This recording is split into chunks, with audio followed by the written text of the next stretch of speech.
ഗായത്രിയുടെ മൊഴിയിൽ നിന്നും ശ്യാം മോഹൻ കോടതിയെ തെറ്റിദ്ധരിപ്പിക്കാൻ ശ്രമിക്കുകയായിരുന്നുവെന്ന് വ്യക്തമാണ്. എന്റെ കക്ഷിയെ ശാരീരികവും മാനസികവുമായ പീഡനങ്ങൾ ഏൽപ്പിച്ചതിനു പുറമെ സ്വന്തം കുഞ്ഞിനെ മുലയൂട്ടാൻ പോലും അനുവദിക്കാത്ത മാനസിക വൈകല്യമുള്ള ആളാണ് എതിർകക്ഷിയായ ശ്യാം മോഹൻ എന്ന doctor.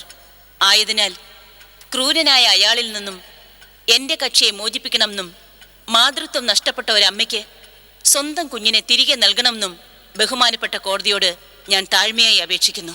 That's all, your honour.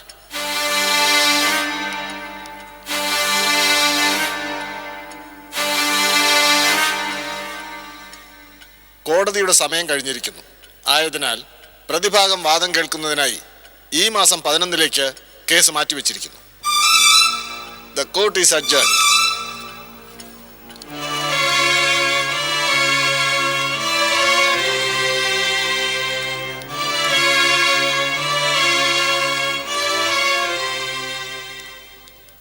Narendran, എന്റെ മോള് ഒന്നും സംഭവിക്കില്ല. നമുക്കും സമയം കിടക്കല്ലേ? അതെ ശ്യാം.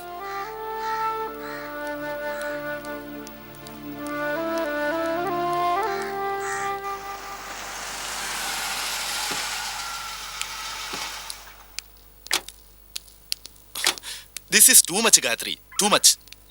നിനക്ക് എങ്ങനെ ഇത്രയും തരം താഴാൻ കഴിയുന്നു? നാവിന് അറപ്പില്ലാതെ എന്തൊക്കെയാ നീ കോടതി വിളിച്ചു പറഞ്ഞേ?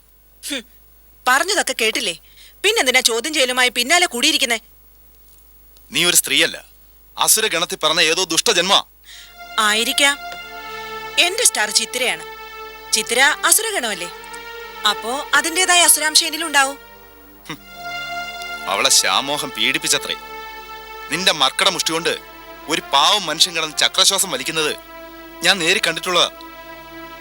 ശാരീരിക പീഡനങ്ങൾ ഏൽക്കുമ്പോ പോലും അയാൾ നിന്നെ കൈ ഉയർത്തിയൊന്നും തല്ലിയിട്ടില്ല. ശ്യാമോഹൻ നിന്നോട് ആദ്യമായി കയർത്തത് എന്തിനാണെന്ന് എനിക്ക് നല്ല ഓർമ്മയുണ്ട്. കുഞ്ഞിനെ മുലയൂട്ടാൻ നിഷേധിച്ചപ്പോ, കുഞ്ഞ് പാലിനായി കിടന്ന് അലമുറയിട്ടപ്പോ മാത്രമാ അയാൾ നിന്റെ നേരെ തിരിഞ്ഞിട്ടുള്ളത്. അപ്പോഴും നിന്നെ അയാൾ തല്ലിയിട്ടില്ല. അവിടെയും അയാളുടെ മനസ്സ് നോവിക്കാനായി നീ ശരീരം നോവിച്ചു, കുഞ്ഞിന്റെ പലവട്ടം. പഴയതൊക്കെ ഓർത്തെടുത്ത് വിസ്തരിക്കണ്ട. ഞാൻ ചെയ്തതൊക്കെ എന്നെ ഓർമ്മപ്പെടുത്തുകയും വേണ്ട. എന്നുവെച്ചാ കഴിഞ്ഞതൊക്കെ നിനക്ക് നല്ല ഓർമ്മയുണ്ടെന്ന്. എന്നിട്ടെന്തേ അതെല്ലാം അതേപടി കോടതിക്ക് മുമ്പിൽ വിളമ്പിയില്ല? നീ ഒരു പാവം മനുഷ്യനോട് കാട്ടിയ ക്രൂരതയൊക്കെ ഒന്നൊന്നായി കോടതിക്ക് മുമ്പിൽ ബോധിപ്പിച്ചില്ല. മനസ്സിലായിരുന്നു. നടന്നത് നടന്ന പോലെ കോടതിക്ക് മുമ്പിൽ ബോധിപ്പിച്ചിരുന്നെങ്കിലേ ഇവിടെ പ്രതികളെല്ലാം ശിക്ഷിക്കപ്പെട്ടേനെ. എനിക്ക് ജയിക്കണം, അയാളെ എനിക്ക് ജയിക്കണം. അതിനായി എനിക്ക് തോന്നിയതൊക്കെ കോടതിക്ക് മുമ്പിൽ ഞാൻ വിളിച്ചു പറയും.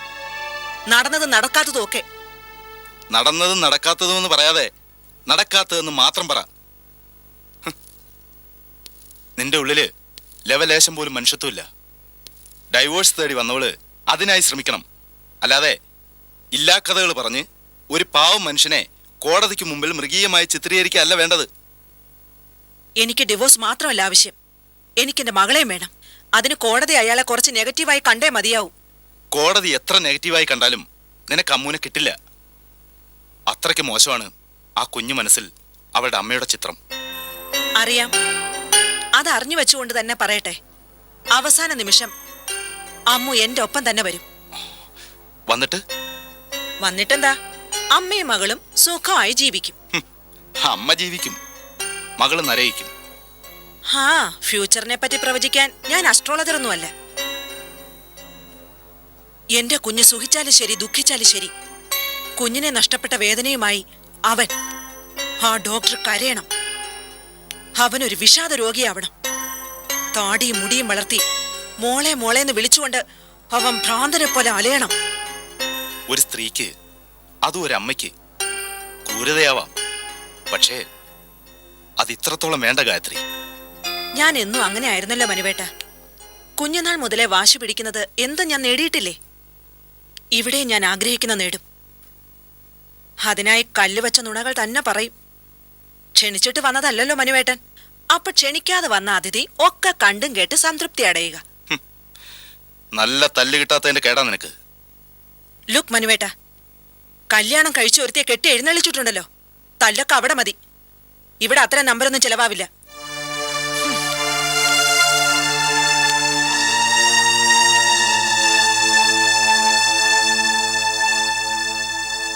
എന്തായി മണിക്കുഞ്ഞ്? എന്താവാൻ? കോടതിയിൽ അവള് അവളുടെ തനി സ്വഭാവം കാട്ടി. അപ്പോ അമ്മമുള്ളച്ഛൻ കേസ് തോക്കൂ? ഇവിടെ ജയവും തോൽവിയും ഇല്ലല്ലോ നാരായണേട്ടാ. ഡിവോഴ്സ് കോടതി അനുവദിക്കുന്നു. രണ്ടാളും രണ്ടു വഴിക്കാവുന്നു. അപ്പോ നമ്മുടെ അമ്മമ്മോള്? അതാ എൻ്റെയും സംശയം. അതിനി എന്തൊക്കെ കോംപ്ലിക്കേഷൻസ് അവൾ ഉണ്ടാക്കുമോ എന്തോ അറിയില്ല. ഒരുപക്ഷെ സ്വന്തം അനിയത്തിക്ക് അവൾ പ്രസവിച്ച കുഞ്ഞിനെ കിട്ടരുതേ എന്ന് പ്രാർത്ഥിക്കുന്ന ആദ്യത്തെ ഏട്ടനാവും ഞാൻ.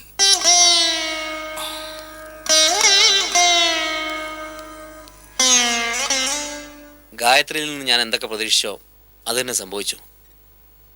കല്ലുവച്ച നുണകൾ പറയുമ്പോൾ സാധാരണ ആൾക്കാരുടെ മുഖത്ത് അതിൻ്റെ ഒരു പരിഭ്രമവും വിറയലൊക്കെ ഉണ്ടാവും. ഇവിടെ അങ്ങനൊരു വികാരം അവൾ പ്രകടമായതേ ഇല്ല. കേട്ടു നിൽക്കുന്നവർക്ക് ഒക്കെ സംഭവിച്ച പോലെ തോന്നും. ചുരുക്കി പറഞ്ഞ കേൾവിക്കാരുടെ മുന്നിൽ ഞാനൊരു സ്ത്രീ പീഡനക്കാരനായി. താൻ അങ്ങനെയൊന്നും ചിന്തിക്കേണ്ട ശ്യാം. തന്നെ കാണാൻ അവൾ ഇവിടെ വന്നപ്പോൾ നമ്മൾ അവളെ ആട്ടി പായിക്കായിരുന്നില്ലേ? അതിൻ്റെ വാശി കാണാതിരിക്കുമോ? അതുകൊണ്ട് അവൾക്ക് കഴിയും വിധം നമ്മളെ ടോർച്ചർ ചെയ്യാൻ ശ്രമിക്കും. ഗായത്രി പറഞ്ഞതൊക്കെ കോടതി വിശ്വസിച്ച നിന്നെ ശിക്ഷിക്കും മറ്റേ ചെയ്യോ മോനെ? ഏയ്, ബന്ധം പിരിയാനുള്ള എളുപ്പവഴികൾ തേടുക അവള്. എൻ്റെ പൊന്നുമോളെ എന്നിൽ നിന്ന് തട്ടിപ്പറിക്കാനും. അമ്മൂനെ കുറിച്ച് എന്തെങ്കിലും പരാമർശം?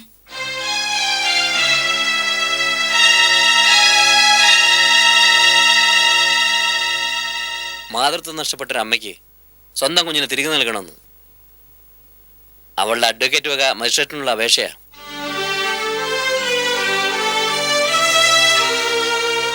എന്ന് കരുതി അമ്മ ഭയപ്പെടുന്നു വേണ്ട.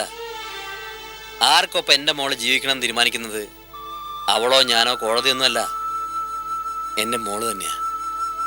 ഇവളുടെ മുമ്പിലാ ഇവളുടെ അമ്മ തോറ്റ് തലതാഴ്ത്താൻ പോകുന്നു. കോടതിയിൽ ആര് ചോദിച്ചാലും മോക്ക് അമ്മയെ വേണ്ട അച്ഛനെ മാത്രം മതിയെന്ന് പറയണേ മോളെ. അത് അവളെ ഓർമ്മിപ്പിക്കണം അമ്മേ. ജീവിതകാലം അത്രയും എൻ്റെ പൊന്നുമോൾ എനിക്കൊപ്പം തന്നെ ഉണ്ടാവും. അവളുടെ വയറ്റിലാണ് പിറന്നതെങ്കിലും ആ സ്വഭാവം പകർന്നു കിട്ടിയിട്ടില്ല എൻ്റെ മോക്ക്. അത് തന്നെ മഹാഭാഗ്യം.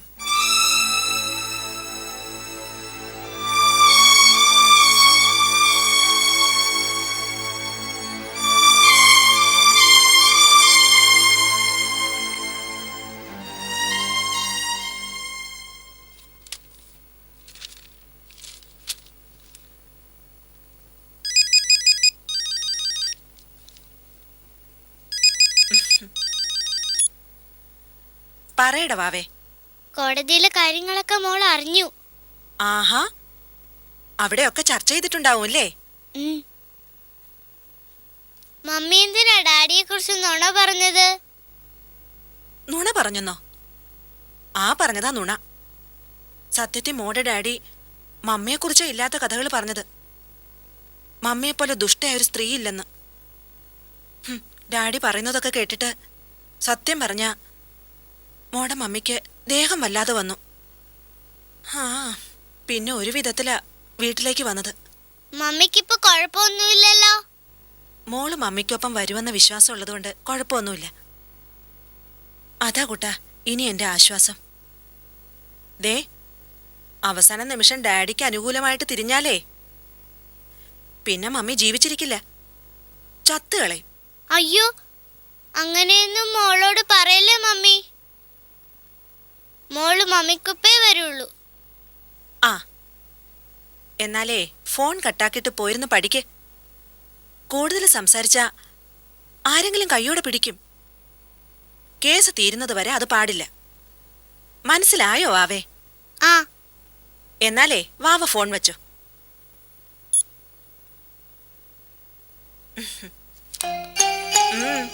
എന്താ?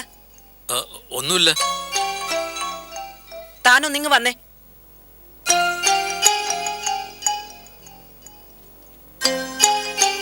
താനെന്തെങ്കിലും കേട്ടോ? എന്ത്?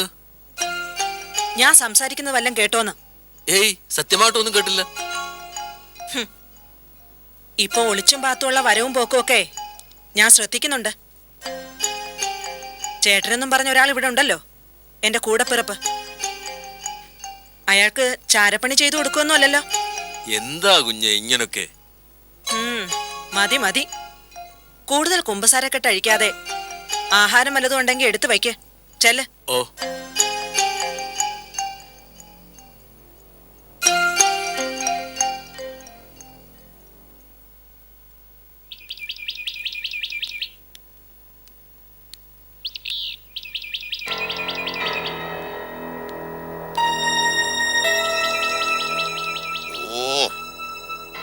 ഒരു വഴിക്ക് പോകാൻ ഇറങ്ങിയപ്പോ കണി കണ്ടത് ഈ കുരിശിനെയാ. ഇനി യാത്ര മതിയാക്കുന്നതാ നല്ലത്. എവിടേക്കോ പോകാനുള്ള തിരക്കിലാണെന്ന് തോന്നുന്നു. ഹേയ്, ഞാൻ വെറുതെ ചുമ്മാ. പുതിയ പെൺമത്സ്യം വല്ലതും ചൂണ്ടേ കൊത്തിയോ? കൊത്തിയപ്പോ നല്ലൊരെണ്ണമല്ലയോ കൊത്തിയത്, അതുകൊണ്ട് ഞാൻ ചൂണ്ടയിലങ്ങ് നിർത്തി. അപ്പൊ ഈ പരിസരത്തുള്ള കുറെ പെൺകുട്ടികൾ രക്ഷപ്പെട്ടെന്ന് പറ. അല്ല, ഇത് പറയാൻ വേണ്ടിയാണോ ഇപ്പോൾ ഇങ്ങോട്ട് വന്നേ? അല്ല, കല്യാണത്തിന്റെ കാര്യം പറയാനാ. ഓ, കല്യാണത്തിന് പണം വല്ലതും വേണമായിരിക്കും. എത്രാന്ന് പറഞ്ഞാ മതി, എങ്ങനെയും സംഘടിപ്പിച്ച് തന്നേക്കാം. ആദ്യം ആലി ചേച്ചിയെ കാണട്ടെ, അത് കഴിഞ്ഞ് മണി മാറ്റാൻ സംസാരിക്കാം.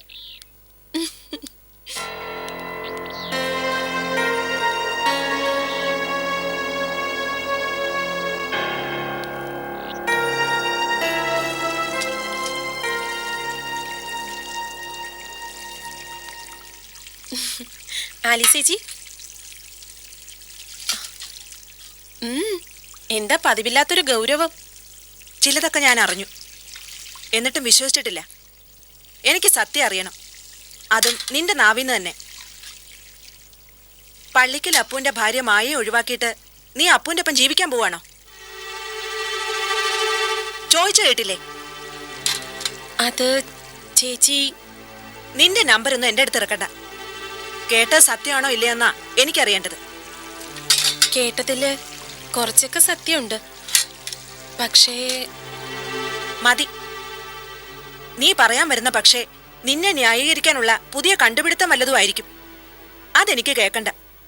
ഒരു പാവം പെണ്ണിന്റെ ജീവിതം തകർത്തിട്ട് അവളുടെ സ്ഥാനത്ത് സ്വയം പ്രതിഷ്ഠിക്കാൻ പോവാ.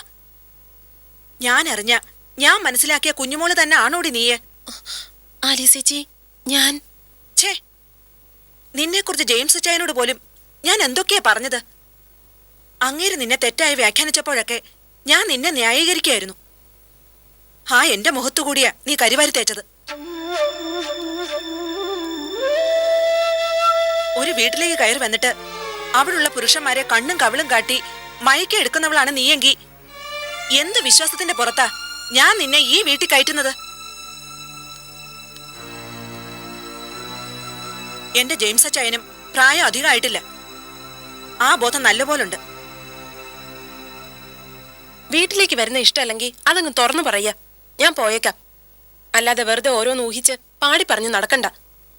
എന്നാ വ്യക്തമായി തന്നെ പറയാ, ഇനി നീ ഇവിടെ വരുന്നത് എനിക്കിഷ്ടമല്ല.